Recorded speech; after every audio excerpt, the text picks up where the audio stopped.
शिवो हरतु मे पापम् दीपज्योति नमोस्तुते। ॐ नारायणं नमस्कृत्य नरं चैव नरोत्तमं देवीं सरस्वतीं नत्वा व्यासो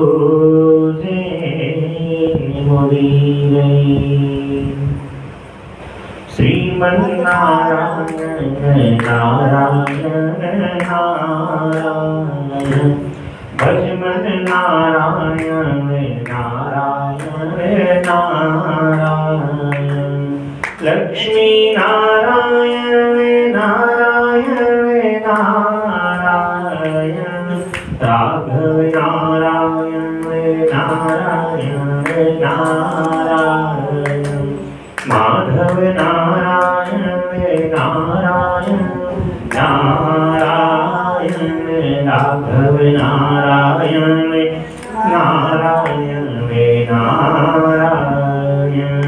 ओम नमः शिवाय ओम नमः शिवाय हरे भोले नमः शिवाय ओम नमः शिवाय ओम नमः शिवाय हरे भोले नमः शिवाय।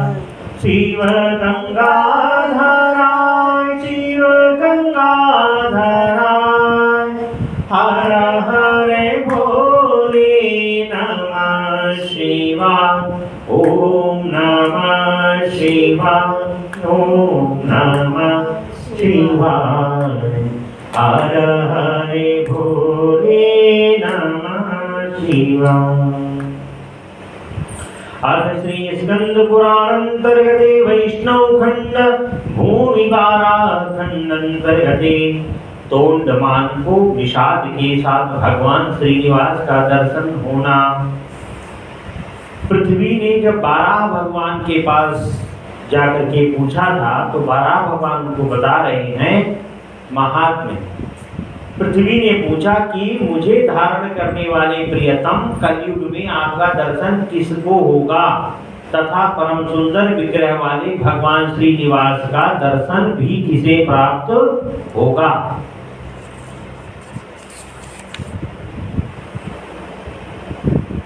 यह मुझे बतलाइए।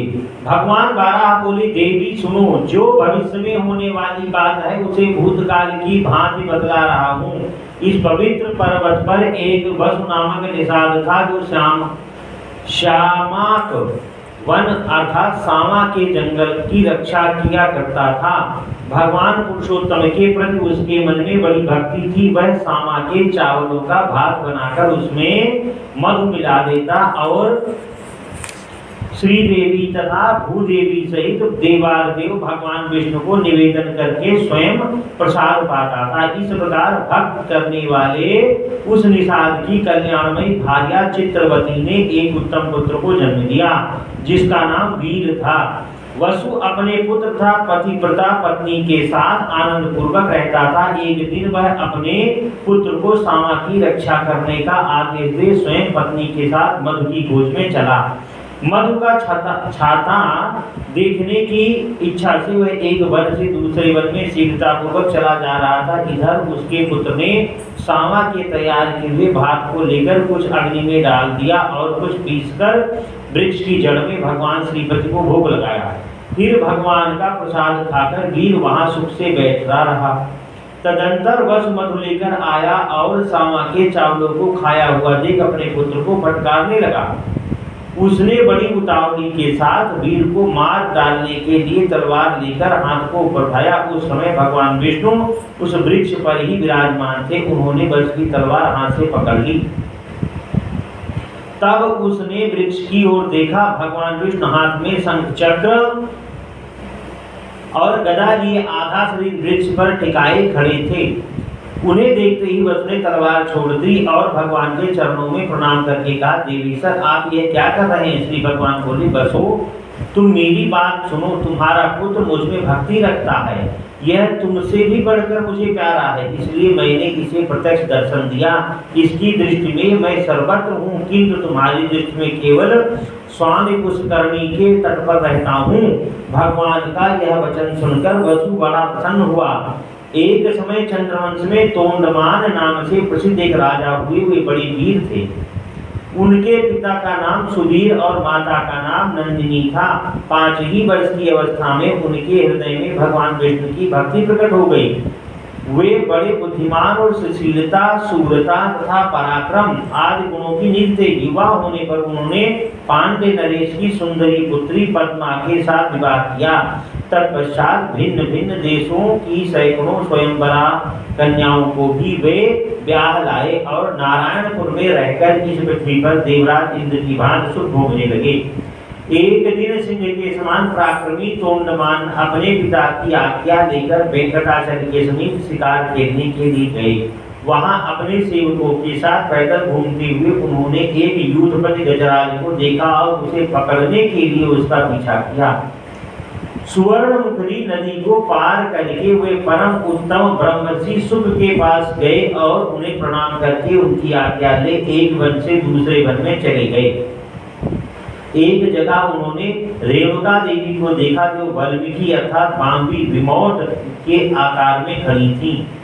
उनको प्रणाम करके वीर तोंडमान पश्चिम की ओर चले गए। आगे जाकर उन्हें पंचरंगा तोता दिखाई दिया। फिर उसे पकड़ने के लिए वे भी उसके पीछे दौड़ने लगे। तोता श्रीनिवास का नाम रटता हुआ सीकरी पर्वत के शिखर पर जा पहुंचा। पीछा करते हुए राजा भी गिरिराज पर चढ़ गए और उस तोते को ढूंढते ढूंढते श्यामाक अर्थात सामा के वन में जा पहुंचे। वहां तोते को न देखकर उन्होंने उस वन की रक्षा करने वाले निषाद को देखा। उसने भी राजा को आते देख शीघ्रतापूर्वक आगे आकर उनकी अगवानी की और उन्हें प्रणाम करके विनीत भाव से वे दोनों हाथ जोड़कर खड़ा हो गया। तोंडमान ने भी उसका आदर करके उसे पूछा, वनीचर इधर कोई पंचरंगा तोता आया है क्या? तुमने उसे देखा है? वह श्रीनिवास की रट लगा रहा था, बताओ वह किधर गया? वनीचर बोला, महाराज वे पंचरंग वाला तोता शुक भगवान श्रीनिवास को बहुत प्रिय है। उसे श्रीदेवी और भूदेवी ने पाल पोसकर बड़ा किया है। वह सदा भगवान श्री हरि के ही पास रहता है और स्वामी पुष्करणी के तट पर भगवान के समीप विचरता रहता है। उस सुंदर सुख को कोई भी पकड़ नहीं सकता। राजकुमार अब मैं भगवान की आराधना के लिए जाऊंगा। जब तक मैं लौट कर ना आऊं तब तक आप यही वृक्ष के नीचे विश्राम कीजिए। राजा बोले, वनीचर मैं भी तुम्हारे साथ भगवान जनार्दन का दर्शन करने के लिए चलूंगा। तुम मुझे वेंकटाचल निवासी देवेश्वर का दर्शन कराओ। राजा की बात सुनकर निषाद ने मधुर स्थित सामा का भात आम के पत्ते के दोने में रख लिया और राजा को भी साथ लेकर वह भगवान के समीप गया। वहां राजा सहित विधि पूर्वक स्नान करके निषाद राज ने स्वामी पुष्करणी के तट पर विधि वृक्ष के नीचे विराजमान भगवान विष्णु का राजा को दर्शन कराया। उनके श्रीअंगों की कांति अलसी के फूलों की भांति श्याम थी। कमल दल के समान सुंदर एवं विशाल नेत्र थे। वे 4 भुजाओं से सुशोभित थे। उनके अंग अंग से उदारता प्रकट हो रही थी। मुखार बिंद पर मंद मंद मुस्कान की छटा छा रही थी। उनके अंगों पर दिव्य पीतांबर शोभा पा रहा था। मस्तक पर किरीट और हाथों में कंकड़ आदि आभूषण उनकी शोभा और भी बढ़ गई थी। भगवान के दोनों पार्श्व में परम सुंदरी श्रीदेवी और भूदेवी विराजमान हो रही थी। शंख चक्र खड्ग गदा सारंग धनुष और बाण आदि आयुध मूर्तिमान होकर सब ओर से भगवान की सेवा में उपस्थित थे। इस प्रकार उन पुरुषोत्तम का दर्शन करके उन दोनों ने आनंद मग्न होकर उन्हें प्रणाम किया। निषाद ने भी मधु मिश्रित सामा का भाग भगवान को निवेदन किया। फिर राजा के साथ श्यामाक वन में अपनी पवित्र पर्णकुटी पर वह लौटाया। राजा एक रात उसकी कुटी में रहे और सवेरे उठकर अपनी सेना के साथ पुनः नगर की ओर लौटे। फिर देवी के वन में जाकर वे घोड़े से उतरे और चैत्र शुक्ला नवमी को उन्होंने रेणुका देवी का पूजन किया। उनसे पूजित होकर देवी ने प्रसन्न होने पर दिया, राजन तुम्हारा राज निष्कंटक होगा, राजधानी तुम्हारे ही नाम से प्रसिद्ध होगी, मेरे समीप तुम दीर्घकाल तक राज्य करोगे और तुम्हारे ऊपर देवादेव भगवान विष्णु का कृपा प्रसाद सदा बने रहेगा। इस प्रकार वरदान पाकर राजा पुनः सुख मुनि के आश्रम में आ गए और उन्हें प्रणाम करके उनके द्वारा सम्मानित हो हर्ष को प्राप्त हुए। फिर उन्होंने उनसे कहा, महर्षि आप कमल सरोवर का महात्म बतलाइए। श्री सुख मुनि ने कहा, राजन यह कमल सरोवर नामक तड़ाग सब पापों का नाश करने वाला है। कीर्तन स्मरण और स्नान करने से मनुष्यों को इस पृथ्वी पर लक्ष्मी प्रदान करने वाला होता है। तुम भी इसमें स्नान करके अपने पिता के समीप जाओ। शुक मुनि का यह वचन सुनकर राजकुमार ने कमल सरोवर में स्नान किया और मुनि को प्रणाम करके घोड़े पर सवार हो अपने नगर को प्रस्थान किया। पिता ने तोंडमान को 3 वर्ष के लिए युवराज बनाकर देख लिया कि मेरे पुत्र में प्रजा को प्रसन्न रखने की योग्यता, सामर्थ्य, पराक्रम, शौर्य, सुशीलता और ब्राह्मण भक्ति है। तब उन्होंने मंत्रियों से सलाह करके विधिपूर्वक पुत्र का राज्याभिषेक किया और उन्हें अपने परम पद पर स्थापित करके उनकी अनुमति ले राजा सुवीर बन चले गए। तोंडमान वह विशाल राज्य पाकर धर्मपूर्वक राज्य करने लगा। वाराह भगवान था अस्थि सरोवर तीर्थ की महिमा, भक्त कुम्हार तथा राजा तोंडमान का परम धाम गमन।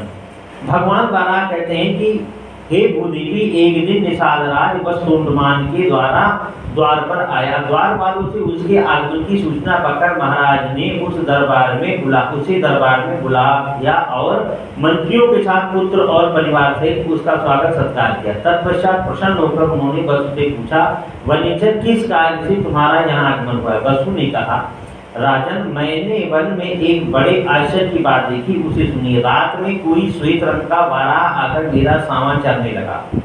तब मैंने हाथ में धनुष लेकर उसका पीछा किया। खदेड़ने पर वह वायु के समान वेग से भागा और मेरे देखते देखते स्वामी पुष्करणी नदी के तट पर वाल्मीकि में घुस गया। तब मैंने क्रोधवश उस वाल्मीकि को खोदना आरंभ किया। इतने ही में ही मूर्छित होकर पृथ्वी पर गिर पड़ा। उसी समय मेरा वह पुत्र भी आ गया और मुझे पृथ्वी पर मूर्छित पड़ा देखकर पवित्र होकर देवादेव भगवान मधुसूदन की स्तुति करने लगा।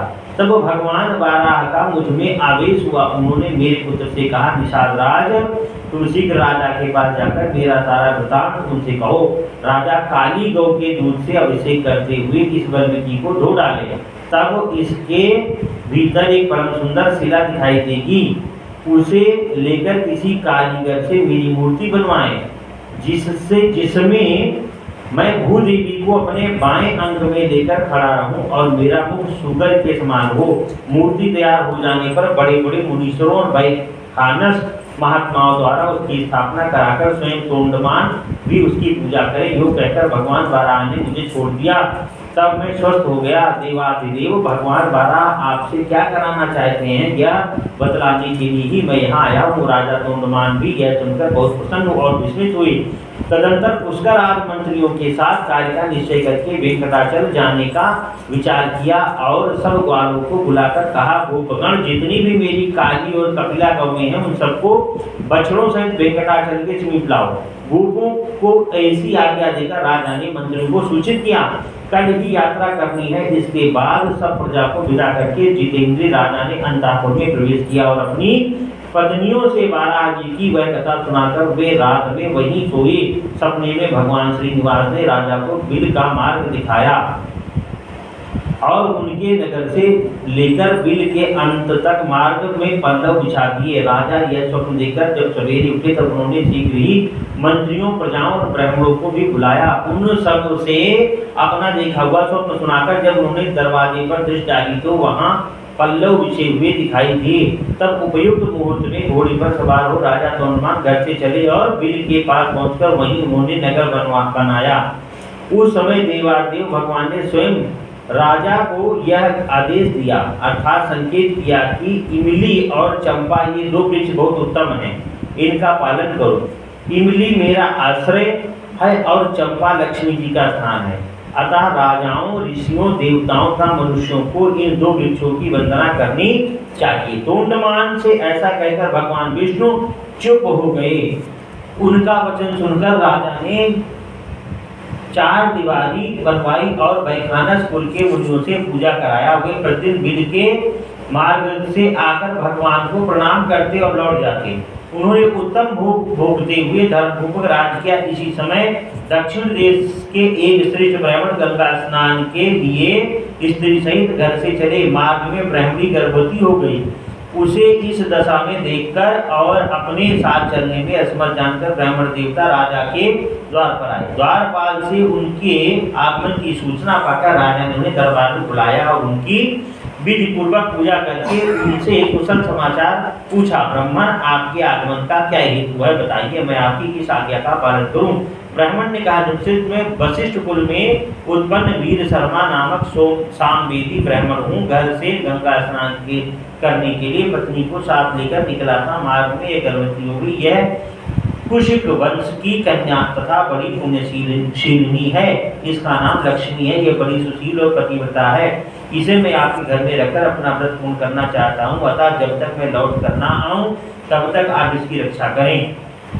ब्राह्मण की बात सुनकर राजा ने 6 महीने के लिए चावल और धन देकर ब्राह्मणी के लिए अंतापुर में घर दे दिया। अपनी पत्नी को वहां रखकर ब्राह्मण अंतापुर पर गंगा स्नान के लिए चले गए। उत्तम क्षेत्र प्रयाग में भागीरथी गंगा के तट पर पहुंचकर उन्होंने स्नान किया। वहां से काशी की यात्रा की और वहां भी 3 दिनों तक रहकर वे गया चले गए। वहां उन श्रेष्ठ ब्राह्मणों ने अपने पितरों का श्राद्ध किया। तत्पश्चात अयोध्यापुरी की यात्रा करके वे बद्रिकाश्रम को गए। फिर शालिग्राम का तीर्थ का सेवन करके अपने देश की ओर लौटे। इसी में 2 वर्ष बीत गए। वैशाख मास की शुक्ल पक्षीय एकादशी तिथि को वे पुनः राजा के पास गए। राजा ब्राह्मणी को भूल गए थे। उन्होंने उसका भी स्मरण नहीं किया। ब्राह्मणी स्वाभिमानी थी। 6 महीने बाद अन्न समाप्त हो जाने पर वह मांगने नहीं गई, घर में ही मरकर सूख गई। तदंतर वीर शर्मा ब्राह्मण ने गंगा जल की पिटारी खोलकर एक सीसी गंगा जल राजा को भेंट किया और पूछा, मेरी धर्मपत्नी कुशल से तो है ना। तब राजा ने ब्राह्मण को स्मरण करके कहा, आप ठहरिए, मैं अभी आता हूँ। यूँ कहकर उन्होंने अंतापुर में जाकर देखा तो ब्राह्मणी घर में मर गई थी। ब्राह्मण को यह बात न बताकर राजा ने उसी उत्तम वीर में प्रवेश किया और श्री तथा भूदेवी के साथ भगवान श्रीनिवास का दर्शन करने के लिए वेंकटाचल पर गए। राजा को सहसा आते देख श्रीदेवी और भूदेवी दोनों छिप गईं। उन्हें प्रणाम करते देख भगवान ने कहा, राजन, यह असमय में तुम्हारा आगमन कैसे हुआ। राजा ने भयभीत होकर ब्राह्मणी की मृत्यु का वृत्तांत बताया। उसे सुनकर देवदेव भगवान विष्णु ने कहा, राजन, तुम श्रेष्ठ ब्राह्मण से भय ना करो।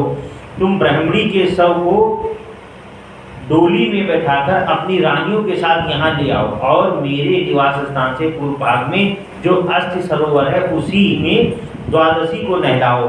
वह सरोवर अपमृत्यु का निवारण करने वाला है। उसमें स्नान करके ब्राह्मणी जीवित हो जाएगी और अन्य स्त्रियों के साथ ही सरोवर से बाहर निकलेगी। फिर उसका ब्राह्मण के साथ संयोग होगा। भगवान श्रीनिवास का यह वचन सुनकर राजा अपने नगर में गए और सुंदर सुंदर डोलियों में अपनी रानियों को तथा एक डोली में बनी हुई ब्राह्मणी को बिठाकर ब्राह्मण को आगे करके वहां से भगवान का दर्शन करने के लिए चले।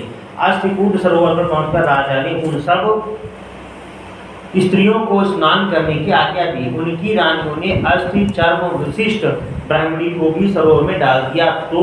फिर तो वह जी उठी। उसके शरीर के सभी चिन्ह पूर्वक प्रकट हो गए। तत्पश्चात मंगल में ब्राह्मणी रानियों के साथ नहाकर सरोवर से बाहर आई और तीर्थ यात्रा से पुनः लौटे हुए अपने स्वामी ब्राह्मण देवता से प्रसन्नतापूर्वक मिली। राजा ने भगवान की पूजा करके ब्राह्मण को धन दिया। 1000 स्वर्ण मुद्रा और भात भात के वस्त्र देकर स्वदेश जाने के लिए उन ब्राह्मण दंपति को सादर विदा किया। ब्राह्मण ने जब अपनी स्त्री का समाचार और भगवान वेंकटेश का प्रभाव सुना तो राजा को आशीर्वाद देकर अपने देश को प्रस्थान किया। राजा तोंडमान भगवान श्रीनिवास जी की आज्ञा के अनुसार प्रतिदिन स्वर्णमय कमलों से उसकी पूजा किया करते थे। एक दिन उन्होंने देखा भगवान के ऊपर मिट्टी का बना हुआ तुलसी पुष्प चढ़ा हुआ है। इससे विस्मित होकर राजा ने पूछा, भगवान, ये मिट्टी के कोमल और तुलसी पुष्प चढ़ाकर कौन आपकी पूजा करता है। उनके इस प्रकार पूछने पर देवादेव भगवान ने स्मरण करके कहा, मेरा एक भक्त कुम्हार है जो पूर्व मार्ग में निवास करता है। वह अपने घर में मेरी पूजा करता है और मैं उसे स्वीकार करता हूँ। भगवान की बात सुनकर राजा उस कुम्हार को देखने के लिए गए और पूर्व में जाकर उसके घर पहुंचे। राजा को आया देख कुम्हार उन्हें प्रणाम करके आगे खड़ा हो गया। उसका नाम भीम था। राजा ने उससे पूछा, भीम तुम अपने कुल में सबसे श्रेष्ठ हो, बताओ भगवान की पूजा किस प्रकार करते हो? उनके पूछने पर कुलाल ने कहा, महाराज मैं कभी कोई पूजा नहीं जानता, भला आपसे किसने कह दिया कि कुम्हार पूजा करता है? तोंडमान बोले, स्वयं भगवान श्रीनिवास ने तुम्हारे पूजन की बात कही है। राजा की बात सुनकर कुम्हार को पूर्व काल में दिए हुए भगवान के वरदान का स्मरण हुआ। उसने कहा, महाराज पहले भगवान वेंकटेश्वर ने मुझे यह वरदान दिया है कि जब तुम्हारी की हुई पूजा प्रकाशित हो जाएगी, जब राजा तोंडमान तुम्हारे द्वार पर आ जाएंगे और उनके साथ तुम्हारा संवाद होगा, तब तुम्हें मोक्ष प्राप्त हो जाएगा।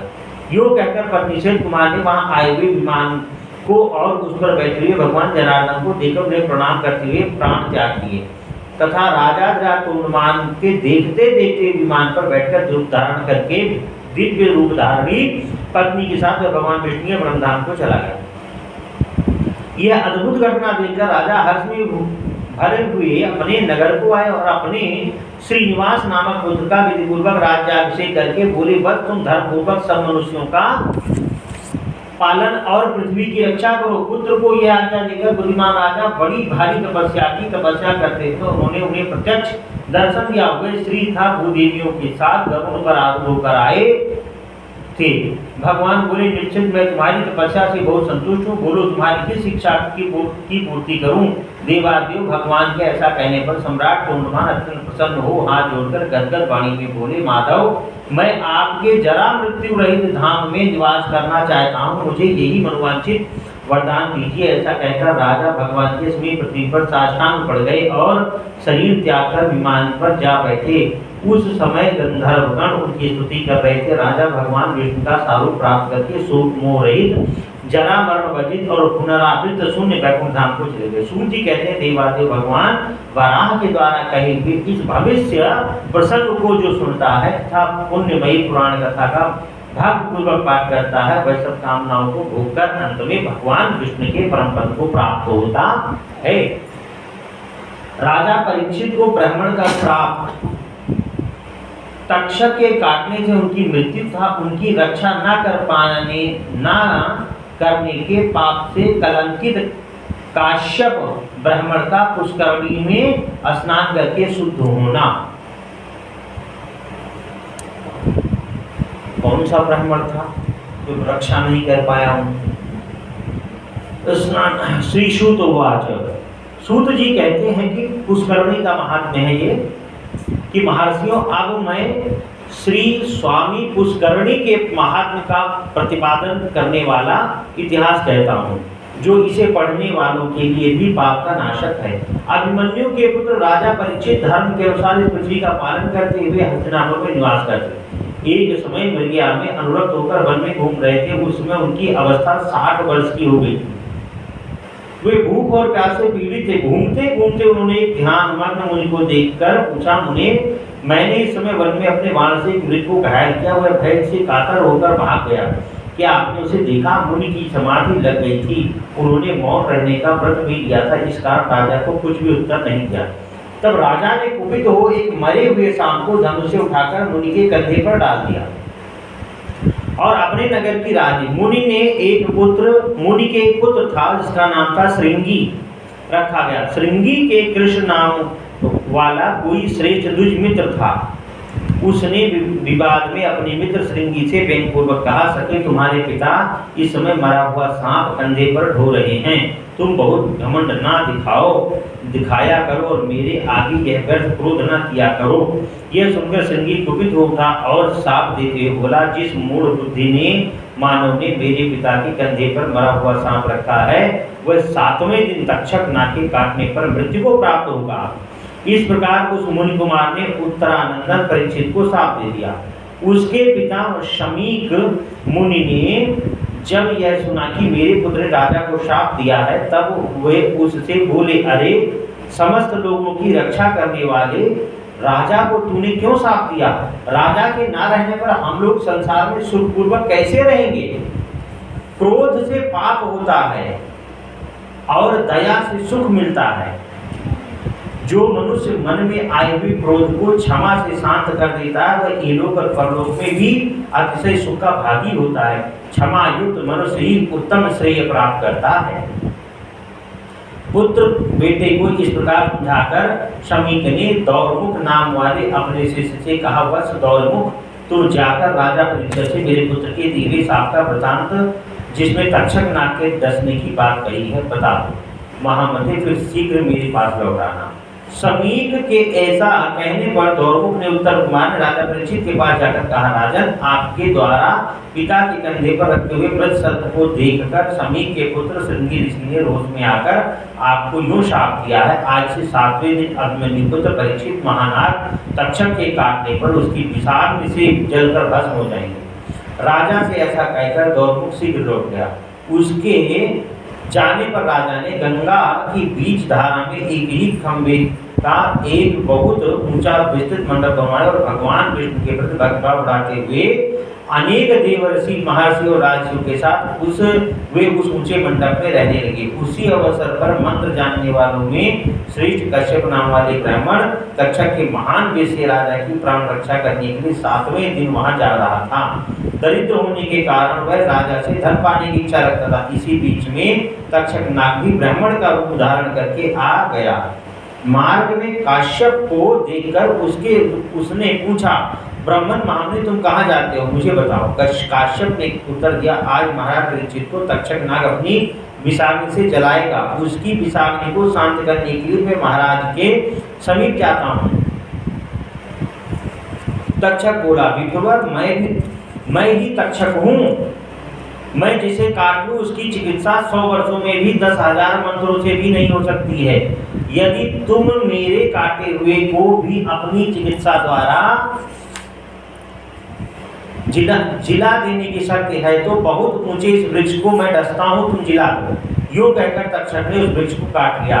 उसके डसते ही वह अत्यंत ऊंचा वृक्ष जलकर भस्म हो गया। उस वृक्ष पर पहले से ही कोई मनुष्य चढ़ा हुआ था, वह भी तक्षक के विष की ज्वाला से दग्ध हो गया। तब मंत्रों में श्रेष्ठ काश्यप ने अपनी मंत्र शक्ति से उस जले हुए वृक्ष को भी जिला दिया। उसके साथ ही मनुष्य भी जी उठा। यह देखकर तक्षक ने मंत्र कुशल काश्यप से कहा, ब्राह्मण राजा, तुम्हें जितना धन दे सकते हैं उससे दुगुना मैं देता हूँ, इसे लेकर शीघ्र लौट जाओ। यूं कहकर तक्षक ने उसे बहुमूल्य रत्न देकर लौटा दिया। तत्पश्चात तक्षक ने सब सर्पों को बुलाकर कहा, तुम सब लोग मुनियों के लिए धारण करके राजा के पास जाओ और उन्हें भेंट में फल समर्पित करो। बहुत अच्छा कहकर सभी राजा को फल देने लगे। उस समय तक्षक भी किसी बेर के फल में कृमि का रूप धारण करके राजा को डसने के लिए बैठ गया। बेर के फल में जो कीड़े होते हैं बिल्कुल ऐसे सर्प जैसे होते हैं। बेर के कीड़े देखे ना। ब्राह्मण रूपी सर्पों के दिए हुए सभी फल राजा परीक्षित ने बूढ़े मंत्रियों को देकर कौतूहल पर एक मोटे फल को हाथ में ले लिया। इसी समय सूर्य भी अस्ताचल पर पहुंच गए। उस फल में सब लोगों ने तथा राजा ने भी एक लाल रंग का कीट देखा, वही तक्षक था।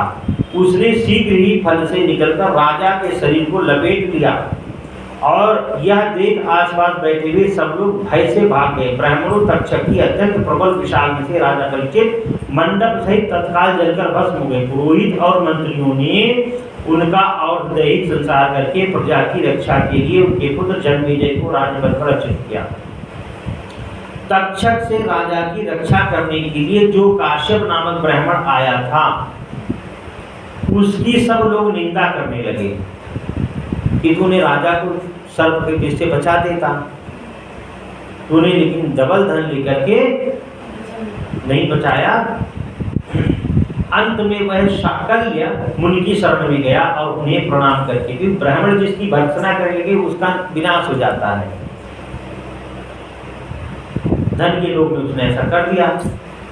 शाकल्य मुनि को प्रणाम करके बोला, भगवान आप सब धर्मों के ज्ञाता और भगवान विष्णु के प्रिय भक्त हैं। ये मुनि ब्राह्मण सुहृद तथा अन्य लोग जो मेरी निंदा करते हैं इसका क्या कारण है यह मैं नहीं जानता। यदि आप जानते हो तो बताएं। तब महामुनि शाकल्य क्षण भर ध्यान करके काश्यप से कहा, तुम तक्षक से महाराज परीक्षित को बचाने के लिए जा रहे थे, किंतु आधे मार्ग में तक्षक ने तुम्हें मना कर दिया। जो मनुष्य विष रोग आदि की चिकित्सा करने में समर्थ होकर भी काम क्रोध भय और लोभ और मासे अथवा मोह से विष एवं रोग से पीड़ित मनुष्य की रक्षा नहीं करता, वह ब्रह्मचारी, शराबी, चोर, कुलपत्नीगणी तथा सबके संसर्ग दोष से दूषित होता है। इतने सारे उसको दोष लग जाते हैं, उसके उद्धार का कोई उपाय नहीं होता। महाराज परीक्षित पवित्र यश वाले धर्मात्मा विष्णु भक्त महायोगी था, चारों वर्णों की रक्षा करने वाले थे। उन्होंने व्यास पुत्र सुखदेव जी से भक्तिपूर्वक श्रीमद् भागवत की कथा सुनी थी। ऐसे पुण्यात्मा राजा की रक्षा न करके जो तुम तक्षक के कहने से धन लेकर लौट गए, उसी कारण से श्री ब्राह्मण और बंधु बांधव तुम्हारी निंदा करते हैं। मरने वाले मनुष्य के प्राण जब तक कंठ में रहते हैं तब तक उसकी चिकित्सा करनी चाहिए। तुम चिकित्सा करने में समर्थ होकर भी उसकी दवा किए बिना ही आधे मार्ग से लौट आए, इसलिए तुम वास्तव में निंदा के पात्र हो। इसलिए बीमार रोगी का चिकित्सा इलाज करते रहना चाहिए। काश्यप बोले, उत्तम व्रत का पालन करने वाले शाकल्य जी, मेरे दोस्त की शांति के लिए कोई उपाय बताइए जिससे मेरे बंधु बांधव और सहित मुझे ग्रहण करें। आप भगवान के प्रिय भक्त हैं, मुझ पर अवश्य कृपा करें।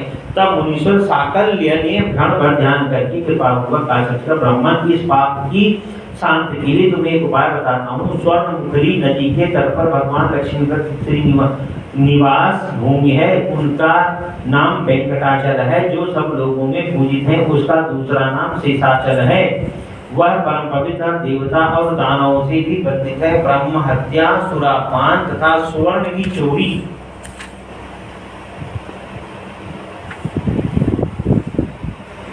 आदि बड़े बड़े पापों का वह नाश करने वाला है। उसी पर्वत पर स्वामी पुष्करणी है, जो सब पापों का निवारण करने वाली है। वह मंगलदायिनी पुष्करणी भगवान श्री निवास के स्थान से उत्तर दिशा में है।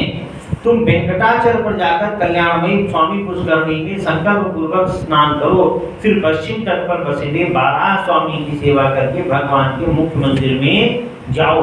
वहां भक्तों की आपको अभय प्रदान करने वाले शंख चक्रधारी वनमाला विभूषित स्वर्णाचल निवासी भगवान श्रीनिवास का विधिपूर्वक दर्शन करके तुम सब पापों से मुक्त हो जाओ। यह सुनकर मुनिवर काश्यप देव दानव वंदित स्वामी पुष्करणी में नियम पूर्वक स्नान किया और वे शुद्ध हो स्वस्थ हो गए। ऋषि बोले, सूत जी, आप स्वामी पुष्करणी तीर्थ की महिमा का पुनः वर्णन करो। सूत जी कहते हैं, जो लोग स्वामी तीर्थ में स्नान करते हैं वे ताम्रस्त्र, अंधताम्रस्त्र, महारौरव, रौरव, कुंभीपात, कालसूत्र, असित पत्र वन, कृमि भक्ष, अंधकूप, संदंसन, सालमणि, लाला भक्ष, अबीज, सारमियादन, वज्रकर्णक, छाक, कर्मद पातन, रक्षोगणाशन, शूल प्रतिनिरोधन, तिरोधान, सूचीमुख, पूय भक्ष, शोणित भक्ष और विषाग्नि परिपीडन आदि 28 नरकों में नहीं जाते हैं। जो दूसरों के धन, संतान और स्त्रियों का अपहरण करने वाले हैं, वह बहुत वर्षों तक ताम्रस्थ नरक में भयंकर नरक में डाला जाता है। जो अधम मनुष्य माता पिता और ब्राह्मणों से द्वेष रखता है, वह 10,000 योजन विस्तृत कालसूत्र नरक में डाला जाता है। वेद मार्गों का उल्लंघन करने पर कुपथ पर चलता है, वह यमदूतों द्वारा भयंकर असित पत्र वन में गिराया जाता है। इसी प्रकार अद्वैत ज्ञान भोग और मोक्ष तथा मनोवांछित कामना प्रदान करने वाले आप ज्ञान नाशक स्वामी तीर्थ के प्रभाव का वर्णन किया गया, जो मनुष्यों के समस्त पापों का नाश करने वाला है। नैमिषारण्य निवासी महर्षियों, मैं तुम लोगों से स्वामी तीर्थ की महिमा का अभी और वर्णन करूंगा। चंद्रवंश में नंद नाम से प्रसिद्ध एक महाराजा थे, जो समुद्र पर्यंत पृथ्वी का धर्मपूर्वक पालन करते थे। उनके एक पुत्र हुआ जिसका नाम था धर्मगुप्त। नंद ने राज्य की रक्षा का भार अपने पुत्र पर रख दिया और स्वयं इंद्र को वश में करके आहार पर विजय पाकर तपस्या के लिए तपोवन में चले गए। पिता के तपोवन चले जाने पर धर्मगुप्त ने सारी पृथ्वी का पालन किया। वे धर्मों के ज्ञाता और नीतिपरायण थे। उन्होंने अनेक प्रकार की यज्ञों द्वारा इंद्र देवताओं का पूजन किया और ब्राह्मणों को धन एवं बहुत से क्षेत्र प्रदान किए। उनके शासन काल में समस्त राजा अपने अपने धर्म का पालन करते थे। उनके राज में कभी चोर आदि से किसी को कष्ट नहीं प्राप्त होता था। एक दिन धर्मगुप्त उत्तम घोड़े पर सवार हो वन में गए। वहीं रात हो गई। विनयशील राजा ने वहीं सायं संध्या की उपासना करके वेद माता गायत्री का जप किया। तत्पश्चात सिंह व्याघ्र आदि से भय से वे एक वृक्ष पर जा बैठे। उस वृक्ष के पास एक रीछ आया जो सिंह के भय से पीड़ित था। वन में विचरने वाला एक सिंह उस रीछ का पीछा कर रहा था। रीछ वृक्ष पर चढ़ गया। वहां उसने महान बल पराक्रम से संपन्न राजा उपधर्म को बैठे देखा। उन्हें देखकर रीछ बोला, महाराज भय न करो, हम दोनों रात भर यहीं रहेंगे, क्योंकि वृक्ष के नीचे बड़ा भयंकर सिंह आया हुआ है। महामते, तुम आधी रात तक निर्भय होकर नींद लो, मैं सजग होकर तुम्हारी रक्षा करता हूँ। उसके बाद जब मैं सो जाऊंगा तब शेष आधी रात तक तुम मेरी रक्षा करना। रीछ की बात सुनकर धर्मपुत्र सो गए। उस समय सिंह ने रीछ से कहा, यह राजा तो सो गया, अब तुम इसे मेरे लिए नीचे गिरा दो। तब धर्मज्ञ रीछ ने सिंह को उत्तर दिया, पंचारी मृगराज, तुम धर्म को नहीं जानते। अहो, विश्वासघात करने वाले प्राणियों को संसार में बड़ा कष्ट भोगना पड़ता है। मित्रद्रोहियों का पाप 10,000 यज्ञों के अनुष्ठान से भी नष्ट नहीं होता। ब्रह्म हत्या पाप को तो किसी प्रकार निवारण हो सकता है, परंतु विश्वासघातियों का पाप कोटि जन्मों में भी नष्ट नहीं हो सकता है। मैं मेरु पर्वत को इस पृथ्वी पर बड़ा भारी भार नहीं मानता। संसार में जो विश्वासघाती है उसी को मैं भूतल पर महान भार समझता हूँ। रीछ के ऐसा कहने पर सिंह चुप हो गया। तत्पश्चात धर्म जागे और रीछ वृक्ष पर सो गया। तब सिंह ने राजा से कहा, इस रीछ को नीचे छोड़ दो। तब राजा ने अपने अंक में सिर रखकर सोए हुए रीछ को पृथ्वी पर ढकेल दिया। राजा के गिराने पर रीछ वृक्ष की डाली पकड़ता लटक गया। वह पुण्यवश वृक्ष से नीचे नहीं गिरा। अब वह राजा के पास आकर क्रोधपूर्वक बोला, राजन, मैं इच्छानुसार रूप धारण करने वाला ध्यान काष्ठ नामक मुनि हूँ। मेरा जन्म भृगुवंश में हुआ है। मैंने स्वेच्छा से रीछ का उपधारण किया है। मैंने तुम्हारा कोई अपराध नहीं किया था। फिर सोते समय तुमने मुझे क्यों ढकेला? जाओ, मेरे साप से तुम शीघ्र पागल होकर पृथ्वी पर विचरो। राजा को इस प्रकार साप देकर मुनि ने सिंह को कहा, तुम सिंह नहीं महायक्ष हो। पहले कुबेर के मंत्री थे। एक दिन अपनी स्त्री के साथ हिमालय के शिखर पर आकर अनजाने में गौतम मुनि के समीप भी तुम विहार करने लगे। दैव की प्रेरणा से महर्षि गौतम समिधा लाने के लिए कुटी से बाहर निकले। उन्होंने तुम्हें नंगा देखा और इस प्रकार साप दिया, अरे तू मेरे आश्रम में आकर नंग है, अतः अभी तू सिंह हो जा। इस प्रकार तुम्हें सिंह योनि प्राप्त हो गई। मृगराज, ये सारी बातें मैं ध्यान से जानता हूँ। ध्यान काष्ठ मुनि के ऐसा कहने पर उसने सिंह का रूप त्याग दिया और कुबेर सचिव के रूप में दिव्य यक्ष का शरीर धारण कर लिया। उसके बाद उसने हाथ जोड़कर कहा, महामुने, आज मुझे अपने समस्त पूर्व वृत्तांत का ज्ञान हो गया। गौतम जी ने साप देते समय उसके उद्धार का समय भी इस प्रकार बतलाया था कि जब रीछ रूपधारी ध्यान काष्ठ के साथ तुम्हारा वार्तालाप होगा तब तुम सिंह देह त्याग करके यक्ष रूप धारण करोगी। जो कहकर वह यक्षराज मुनिवर ध्यान काष्ठ को प्रणाम करके उत्तम विद्वान पर बैठा और अलकापुरी को चला गया। नृपश्रेष्ठ धर्मगुप्त को पागल के रूप में देखकर मंत्री लोग उन्हें नर्मदा के तट पर उनके पिता नंद के पास ले गए और यह बताया कि आपके पुत्र की बुद्धि विकृत हो गई है। पुत्र का वृतांत जानकर राजा नंद उसे साथ ले सहसा जैमिनी मुनि के समीप गए और उनसे इस प्रकार बोले, भगवान, मेरा पुत्र इस समय उन्मादग्रस्त हो गया है। महामुनि, इस रोग के निवारण का कोई उपाय बताइए। उनके ऐसा पूछने पर मुनिवर जैमिनी ने दीर्घ काल तक ध्यान करके कहा, राजन, तुम्हारा पुत्र ध्यान काष्ठ मुनि के साप से उन्मत्त हुआ है। इस साप से छुटकारा पाने के लिए मैं तुम्हें उपाय बताता हूँ। सुवर्णमुखी नदी के तट पर एक वेंकट नाम से प्रसिद्ध पर्वत है जो सब पापों को हरने वाला है तथा परम पवित्र है। उसके शिखर पर स्वामी पुष्करणी नामक एक बहुत बड़ा तीर्थ है। महामती, वहीं ले जाकर अपने पुत्र को उसमें नहलाओ। ऐसा करने से उसका उन्माद तत्काल नष्ट हो जाएगा। यह सुनकर राजा नंद ने मुनिश्रेष्ठ जैमिनी को प्रणाम किया और पुत्र को लेकर स्वामी पुष्करणी तीर्थ को गए। वहां विनय पूर्वक पुत्र को नहलाया। स्नान करके उसी क्षण उसका उन्माद नष्ट हो गया। राजा नंद ने स्वयं भी स्वामी पुष्करणी के जल में स्नान किया। फिर पुत्र के साथ एक दिन उस तीर्थ में निवास किया और वेंकटगिरी के स्वामी दयानंद भगवान श्रीनिवास की सेवा करके पुनः तपस्या के लिए वन को प्रस्थान किया। पिता के चले जाने पर राजा धर्मगुप्त ने भगवान वेंकटेश्वर में भक्ति रखते हुए ब्राह्मणों को बहुत धन धान्य और क्षेत्र प्रदान किया। तत्पश्चात मंत्रियों के साथ ले वे अपनी नगरी चले गए। ब्राह्मणों, इस प्रकार मैंने राजा धर्मगुप्त की कल्याणमयी कथा सुनाई। इसकी श्रवण मात्र से ब्रह्महत्या का पाप नष्ट होता है। कृष्ण तीर्थ और भगवान वेंकटेश्वर का महात्म। सूत जी कहते हैं, मुनिवरों, सब पापों का नाश करने वाले महान पुण्यपद वेंकटाचल पर जो कृष्ण तीर्थ है उसका महात्म श्रवण करो। पूर्व काल में विप्र पर रामकृष्ण नामक बहुत बड़े मुनि थे। वह सत्यवादी, श्रीमान, उत्तम भक्त, सब प्राणियों पर दया रखने वाले, शत्रु और मित्र के प्रति समभाव रखने वाले, चितात्मा, तपस्वी और जितेंद्रिय थे। पर ब्रह्म में निष्णात का एकमात्र ब्रह्म तत्व के आश्रित थे। ऐसे प्रभाव वाले मुनि वर रामकृष्ण ने उस तीर्थ में बड़ी कठोर तपस्या की। वे अपने सब अंगों को स्थिर करके खड़े रहते। वहां खड़े होकर तपस्या करते हुए उनको कई सौ वर्ष बीत गए। उनके सब अंगों पर वाल्मीकि अर्थात मिट्टी जम गई थी, बांबी जम गई थी और उससे उन्हें आच्छादित कर लिया था। तो भी महामुनि रामकृष्ण तपस्या में संलग्न, उन्होंने वाल्मीकि की कोई परवाह नहीं की। इंद्र ने तपस्या करते हुए उस मुनिश्रेष्ठ पर मेघों को भेजकर बड़े वेग से वृष्टि करवा दी। 7 दिनों तक लगातार वर्षा होती रही। मूसलाधार पानी पड़ने पर भी मुनि ने अपने नेत्र बंद करके वर्षा को सहन किया और तब बड़ी भारी गड़गड़ाहट के साथ कानों को बधिर बनाती हुई बिजली वाल्मीकि के ऊपर गिरी। वाल्मीकि ढह गया।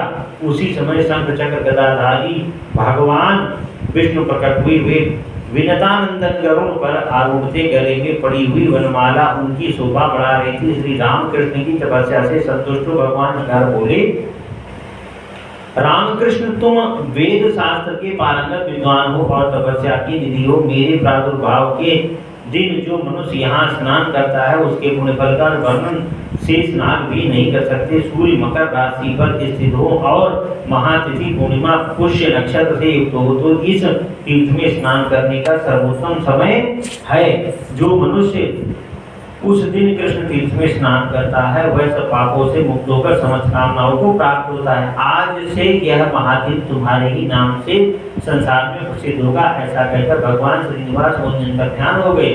उस तीर्थ का ऐसा प्रभाव है कि बड़े बड़े पापों को शुद्ध करने वाले मनुष्यों की बुद्धि को शुद्ध करता है और उन्हें संपूर्ण ऐश्वर्यों को प्रदान करता है। ब्राह्मणों, इस प्रकार तुम लोगों से श्री कृष्ण तीर्थ का महात्म बतलाया गया, जो उसके श्रोता और वक्ता दोनों को विष्णु लोक प्रदान करने वाले हैं। अब मैं वेंकटेश्वर के वैभव का वर्णन करूंगा, जिसे सुनकर मनुष्य पापों से मुक्त हो जाता है। जो मानव एक बार वेंकटेश्वर का दर्शन कर लेता है वह मोक्ष को प्राप्त होता है।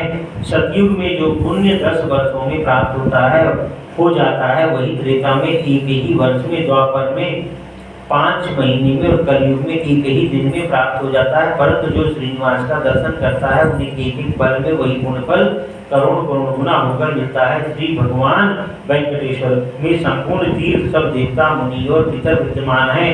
भगवान वेंकटेश का सच्चिदानंदमय विग्रह श्रेष्ठ ढंग से पूजित है। उसके स्मरण करने मात्र से यमराज की पीड़ा नहीं होती। जो इस पृथ्वी पर परम दुर्लभ मनुष्य शरीर पाकर सर्वश्रेष्ठ देवता भगवान वेंकटेश का दर्शन एवं पूजन करते हैं उनका जन्म सफल है और वे ही कृतार्थ हैं।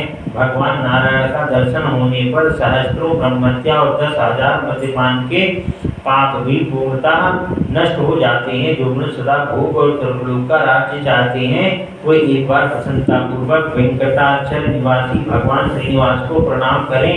करोड़ों जन्मों में किए हुए जो कोई भी पाप है वे सब भगवान वेंकटेश्वर के दर्शन से नष्ट हो जाते हैं।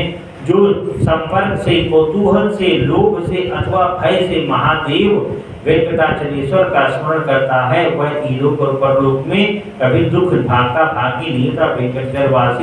वेंकटाचलवासी देवेश्वर भगवान श्री विष्णु का कीर्तन और पूजन करने वाला अवश्य ही विष्णु का सारूप्य प्राप्त कर लेता है। जैसे प्रज्वलित अग्नि क्षण भर में ढेर के ढेर ईंधन जलाकर भस्म कर देती, वैसे ही वेंकटेश्वर का दर्शन सब पापों को दग्ध कर देता है। भगवान वेंकटेश्वर की भक्ति 8 प्रकार की मानी गई है। भगवान के भक्तों के प्रति स्नेह भाव, पहली भक्ति। दूसरी भक्ति भगवत भक्तों की पूजा करके उन्हें संतुष्ट करना। तीसरी भक्ति स्वयं भक्त पूर्वक भगवान की पूजा करना। चौथी भक्ति अपने शरीर की समस्त चेष्टाएं भगवान के लिए ही करना। पांचवी भक्ति भगवान के महात्म्य की कथा में रुचि रखना और उसे सुनने में आदर का भाव रखना।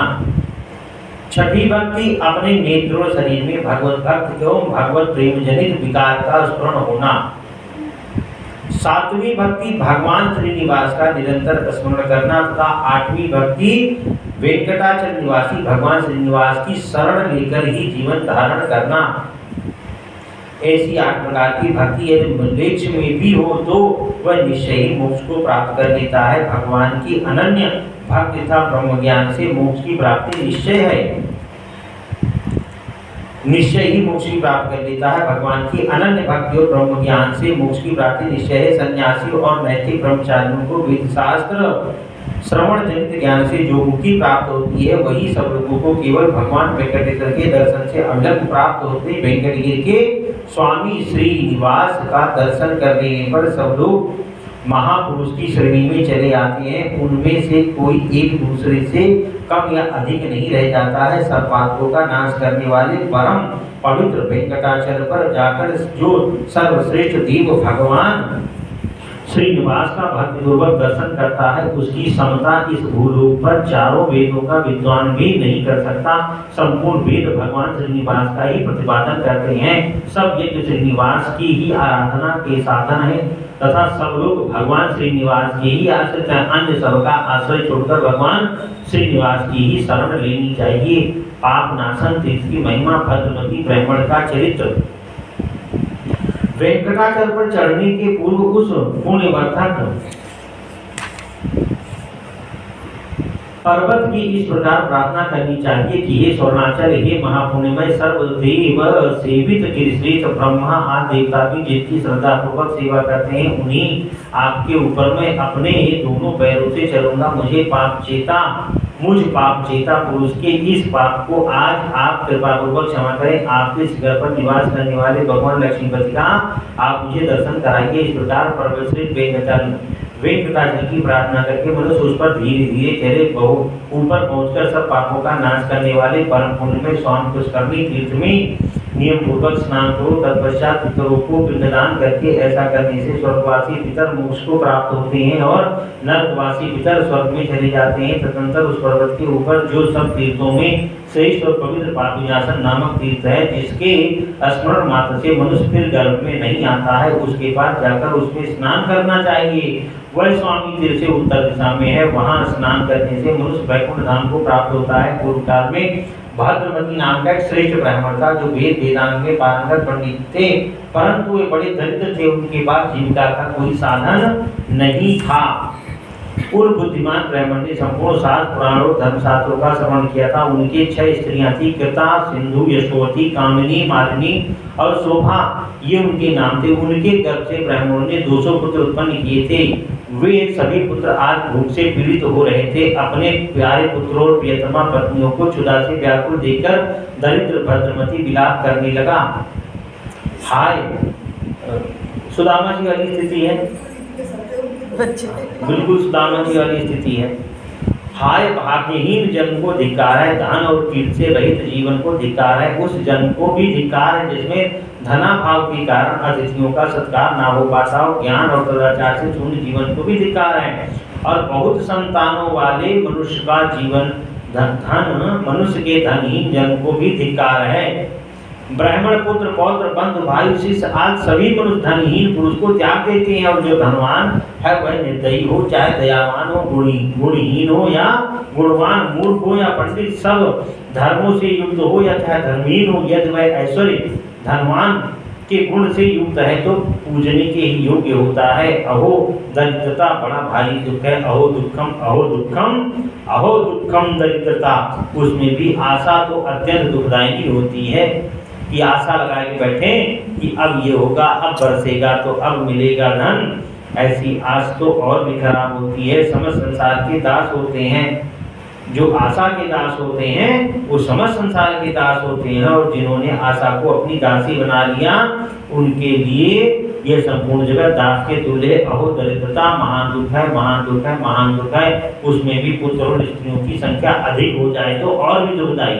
ऐसा उद्गार पढ़ करके सब शास्त्रों के अर्थ ज्ञान में पारंगत विद्वान भद्रमती मन ही मन ऐसे धर्म का विचार करने लगे जो अत्यंत ऐश्वर्य प्रदान करने वाला। उस समय उनकी स्त्रियों में जो कामनी नाम वाली पतिव्रता पत्नी थी, उसने अपने पति से कहा, भगवान मेरे प्राणनाथ, मेरी एक बात सुनिए। ऋषि मुनियों से सेवित सुवर्ण मुखी नदी के तट पर देवताओं के निवास करने योग्य परम पवित्र वेंकट पर्वत है, उसके शिखर पर सब पापों का नाश करने वाला पावन तीर्थ है। महामते आप पत्नी और पुत्रों के साथ वहां चलकर पापनाशन तीर्थ में स्नान कीजिए। मैं बचपन में अपने पिता के समीप नारद जी के मुख से उस तीर्थ का महात्म्य इस प्रकार सुना था कि सब पापों का नाश करने वाले परम पवित्र वेंकटाचल पर पापनाशन नामक एक महान तीर्थ है, जो समस्त दुखों का निवारण तथा सब प्रकार की संपदाओं का देने वाला है। उसमें संकल्प पूर्वक स्नान करके अधिक ऐश्वर्य प्रदान करने वाले धर्म का मन ही मन चिंतन करना चाहिए। सब दानों में उत्तम भूमिदान है, वह परलोक में उत्तम फल की प्राप्त करने वाला तथा समस्त वांछित कामनाओं को देने वाला है। भूमिदान देकर मनुष्य अपनी सभी अभीष्ट वस्तुओं को प्राप्त कर लेता है। नारद जी की यह बात सुनकर मेरे पिता बहुत प्रसन्न हुए। उन्होंने शेषाचल में जाकर पापनाशी तीर्थ में स्नान करके पश्चात एक श्रोत्रिय ब्राह्मण को भूमिदान दिया था, जो समस्त ऐश्वर्यों को देने वाला है। उससे मेरे पिता की संसार में सब प्रकार से वैभवशाली हुए और अंत में भगवान विष्णु के परम धाम को गए। महाभाग, आप भी गिरिश्रेष्ठ वेंकटाचल पर जाकर संपूर्ण कामनाओं को देने वाले भूमिदान कीजिए। अग्निहोत्री ज्योति ब्राह्मण को थोड़ी सी भी भूमि दान करके मनुष्य पुनरावृत्त रहित ब्रह्म लोक को प्राप्त होता है। कार्तिक में भी कथा आती है भूमिदान की ऐसी। वेंकटाचल पर पर्वत पर किया हुआ भूमिदान सब पापों का नाश करने वाला है। जो ईख, गेहूं, धान और सुपारी आदि वृक्षों से युक्त पृथ्वी का दान करता है, वह साक्षात विष्णु के समान हो जाता है। जीविकाहीन कुटुंबी एवं दरिद्र ब्राह्मण को थोड़ी भी भूमि देकर मनुष्य भगवान विष्णु के साहित्य को प्राप्त करता है। अपनी पत्नी की बात सुनकर और शेषाचल निवासी भगवान विष्णु का ध्यान करके भद्रमती ब्राह्मण बहुत संतुष्ट हुए। उन्होंने अपनी बुद्धि से परम उत्तम क्रीडाचल पर्वत पर जाने का निश्चय किया। वे पूर्णतः धर्मपरायण थे। अपनी स्त्री के साथ सुशीला नाम वाली नगरी में गए और सब ऐश्वर्यों से संपन्न विप्रवर सुघोष से उन्होंने 5 हाथ भूमि मांगी। सुघोष भी बड़े धर्मात्मा थे। उन्होंने प्रसन्न चित्त वाले उन कुटुंबी ब्राह्मण को देखकर उनका विधिपूर्वक पूजन किया और इस प्रकार कहा, भद्रमती में कृतार्थ हो गया, आज मेरा जन्म सफल हुआ। यूं कहकर सुघोष ने पृथ्वी वैष्णी पुण्या पृथ्वी विष्णु पालिता पृथ्व्यास्तु प्रदानीना प्रियताम ने जनार्दना। पृथ्वी भगवान विष्णु की प्रिया है, अच्छा उनका दान करने में कोई हर्ज नहीं। इस मंत्र के उच्चारण पूर्वक विष्णु बुद्धि से भद्रमती की पूजा करके 5 हाथ भूमि उन्हें दे दी। उस भूमिदान के पुण्य से सुघोष भगवान विष्णु के धाम को प्राप्त हुआ, जहाँ जाकर कोई भी शोक नहीं करता। सुंदर भद्रमती अपने पुत्रों और स्त्रियों के साथ दान वंदित वेंकटाचल पर गए। वहां पुष्करणी के पवित्र निर्मल जल में उन्होंने स्त्री और पुत्रों के साथ संकल्प पूर्वक स्नान किया। तत्पश्चात उसके पश्चिम तट पर पृथ्वी को धारण करने वाले भगवान श्वेतवाराह को नमस्कार करके वे भगवान श्रीनिवास के मंदिर में गए। वहां ब्रह्मा आदि देवताओं से सेवित कृपानिधान श्रीनिवास का अपने पुत्र आदि के साथ दर्शन किया और भगवान को प्रणाम करके पत्नी और पुत्र सहित पापनाशन तीर्थ में आए। फिर वहां विधि पूर्वक स्नान करके धर्मादि शुभ कर्मों का अनुष्ठान किया और किसी श्रोत्रिय विष्णु भक्त पुरुष को विष्णु बुद्धि से मोक्षदायक भूमि को जो सुघोष से दान में ली थी वह उसे दान के कर दिया। उस दान के प्रभाव से संक्षिप्त गदा धारण करने वाले वनमाला भगवान विष्णु गरुड़ पर चढ़े हुए पापनाशन तीर्थ के तट पर प्रकट हुए। उस समय शांत स्वभाव वाले भद्रमती भगवान की इस प्रकार स्तुति आरंभ की। नमो नमस्ते किल कारणाय, नमो नमस्ते किल पालकाय, ऐसे स्तुति करी। सबके कारण रूप आप भगवान को नमस्कार है, नमस्कार है, नमस्कार है। पालन करने वाले आपको नमस्कार है।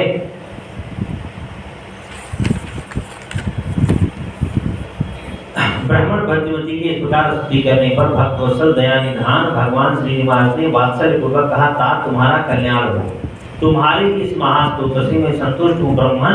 तुम इस संसार में पुत्र पौत्र आदि के साथ सब भोगों से संपन्न होकर सुख भोगने के पश्चात अंत में मोक्ष को प्राप्त हो गए, ऐसा कहकर विष्णु वहीं अंतर ध्यान हो गए। ब्राह्मणों, इस प्रकार मैंने पापनाशन तीर्थ की महिमा और उसके तट पर भूमिदान की महात्मा का वर्णन कहा। आकाश गंगा तीर्थ की महिमा, रामानुज पर भगवान की कृपा था। भगवत भक्तों का लक्षण सूची कहते हैं तब दोनों रामानुज नाम से प्रसिद्ध एक जितेंद्रिय विष्णु भक्त ब्राह्मण थे।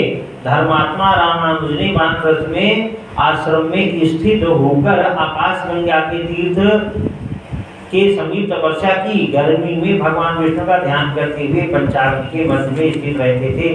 वर्षा में खुले आकाश के नीचे बैठकर अष्टाक्षर ओम नमो नारायणाय मंत्र का जाप और हृदय में भगवान जनार्दन का ध्यान करते थे तथा जाड़े में जल के भीतर निवास करते थे। वे समस्त प्राणियों के हितैषी जितेंद्रिय तथा सब प्रकार के द्वंद्वों से दूर रहने वाले थे। उन्होंने कितने ही वर्षों तक सूखे पत्ते खाकर निर्वाह किया, कुछ काल तक जल का ही आहार किया और कुछ वर्षों तक वे केवल वायु पीकर रहे। तदंतर उनकी तपस्या से संतुष्ट होकर भक्तवत्सल वे भगवान विष्णु ने प्रकट दर्शन दिया। भगवान के हाथ में शंख चक्र गदा अचुभा पा रहे थे। उनके नेत्र विकसित कमल के दलों की भांति सुंदर थे। श्रीअंगों की दिव्य प्रभा कोटि कोटि सूर्य के समान थी। वे विनतानंदन गरुड़ पर आरूढ़ हो छत्र और चामर चमर से सुशोभित थे। हार बाजूबंद मुकुट और कड़े आदि आभूषण उनके अंगों की शोभा बढ़ाते थे। विश्वक्सेन और सुनंद आदि पार्षद भगवान को सब ओर से घेर कर खड़े थे। वीणा वेणु और मृदंग आदि बाजे बजाने वाले नारद आदि के द्वारा उनकी महिमा गान हो रहा था। भगवान का परम ऐश्वर्य उत्तम रूप से प्रकट हो रहा था। वे पीतांबर से शोभायमान थे। उनके वक्षस्थल में लक्ष्मी का निवास था। शाम में के समान उनकी कांति दोनों पार्श्व भाग में खड़े हुई सनक आदि महायोगी भगवान की सेवा में लगे थे। अपनी मंद मंद मुस्कान से तीनों लोगों को मोहते और अंकों की दिव्य प्रभा से दसों दिशाओं को सम्मानित और प्रकाशित करते हुए भक्त सुलभ दयानिधान भगवान वेंकटेश्वर महामुनि रामानुज के समीप उपस्थित हुए। उन्होंने अपनी चारों पांवों से मुनि को पकड़कर हृदय से लगा लिया और प्रेम पूर्वक कहा, महामुनि कोई वर मांगो, मैं तुम्हारी तपस्या से बहुत प्रसन्न हूँ। तुमने नमस्कार किया उससे मेरा प्रेम और बढ़ गया। मैं तुम्हें वर देने के लिए आया हूँ। रामानुज बोले, नारायण नारायण श्रीनिवास जन्मेजय जनार्दन जगद्धाम गोविंद नंदन कांतक वेंकटाचल से उमड़े मैं आपके दर्शन से ही कृतार्थ हो गया। धर्मनिष्ठ आपको नमस्कार करते हैं क्योंकि आप धर्म के रक्षक हैं, जिन्हें महादेव जी और ब्रह्मा जी भी नहीं जानते। तीनों वेदों को भी जिनका ज्ञान नहीं हो पाता, उन्हीं आप परमात्मा को आज मैं जान पाया हूँ। इससे अधिक और कौन सा वरदान हो सकता है। जिन्हें योगी नहीं देख पाते, केवल मार्ग कर्मकांडी लोग जिनकी झांकी नहीं कर पाते, उन्हीं आप परमात्मा का आज मुझे प्रत्यक्ष दर्शन हो गया। इससे बढ़कर और क्या हो सकता है। संपूर्ण जगत के स्वामी वेंकटेश्वर मैं इतने में ही कृतार्थ हो गया हूँ। जिनके नाम स्मरण करने मात्र से बड़े बड़े पातकी मनुष्य भी मुक्त को प्राप्त हो जाते हैं, उन्हीं भगवान जनार्दन का आज मैं प्रत्यक्ष दर्शन करता हूँ।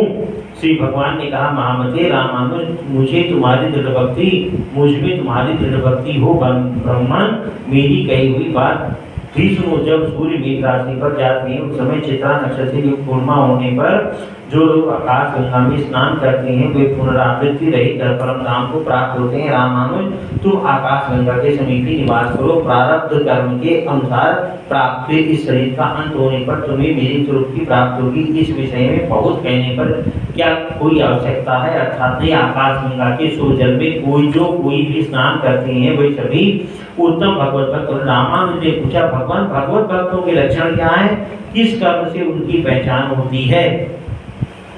मैं इस विषय में सुनना चाहता हूँ। वेंकटेश्वर भगवान बोले, मुनिश्रेष्ठ तुम भगवत भक्तों के लक्षण सुनो कि भगवान भक्त के लक्षण क्या होते हैं। जो समस्त प्राणियों के हितैषी हैं, जिनके अंदर दूसरों के दोष देखने का स्वभाव नहीं है, जो किसी से भी दाह नहीं रखते और ज्ञानी निश्रेष्ठ तथा शांतचित्त हैं, वे भगवान के भक्त हैं। जो मन वाणी और क्रिया द्वारा दूसरे को पीड़ा नहीं पहुंचाते, जिनमें संग्रह करने का स्वभाव नहीं है तथा उत्तम कथा श्रवण करने में जिनकी सात्विक बुद्धि संलग्न रहती है, कथा सुनने में जिसकी बुद्धि रहती है, वो भगवान के उत्तम भक्त होते हैं, तथा जो मेरे चरणारविंदों के भक्त हैं, जो उत्तम मानव माता पिता की सेवा करते हैं, देव पूजा में तत्पर रहते हैं, जो भगवत पूजन के कार्य में सहायक होते हैं और पूजा होती देखकर मन में आनंद होता है, वे भगवत भक्तों के श्रेष्ठ भक्त हैं।